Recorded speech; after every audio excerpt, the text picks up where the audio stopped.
വീണ്ടും ഒരു സന്തോഷ വാർത്ത. ഇത്തവണ പൂജ ഹോളിഡേയ്സിന് എക്സ്ട്രാ ഒരു ദിവസം കൂടി അവധി കിട്ടും. ശനി ഞായർ ദിവസങ്ങളായിരുന്നു നിലവിൽ പൂജ ഹോളിഡേയ്സ് ഉണ്ടായിരുന്നത്.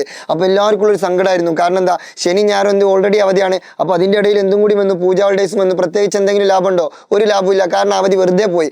പക്ഷേ നിങ്ങൾക്ക് എന്തുണ്ട്? ചെറിയൊരു ലാഭമുണ്ട്. അതായത് സംസ്ഥാന സർക്കാരിൻ്റെ വിദ്യാഭ്യാസ വകുപ്പിലെ മന്ത്രി വി ശിവൻകുട്ടി എന്ത് ചെയ്തിട്ടുണ്ട്? ശനിയാഴ്ചയുടെ തൊട്ട് മുമ്പ് വെള്ളിയാഴ്ച, അതായത് ഒക്ടോബർ 11 കൂടി എന്ത് പ്രഖ്യാപിച്ചിട്ടുണ്ട്? അവധി പ്രഖ്യാപിച്ചിട്ടുണ്ട്.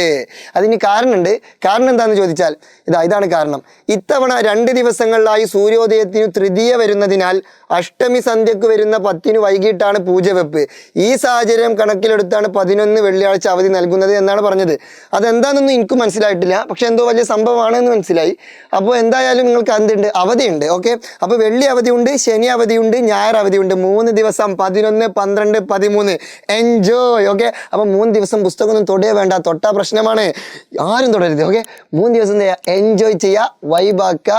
പിന്നെ എന്താ, വേറെ എന്തെങ്കിലുമൊക്കെ പരിപാടികൾ ചെയ്യാണ്ടെന്നുണ്ടെങ്കിൽ അതൊക്കെ എന്ത് ചെയ്യുക? മാക്സിമം ജാളിയായിട്ട് ചെയ്യുക. ഓക്കെ, അപ്പോൾ ഓൾ ദി ബെസ്റ്റ്.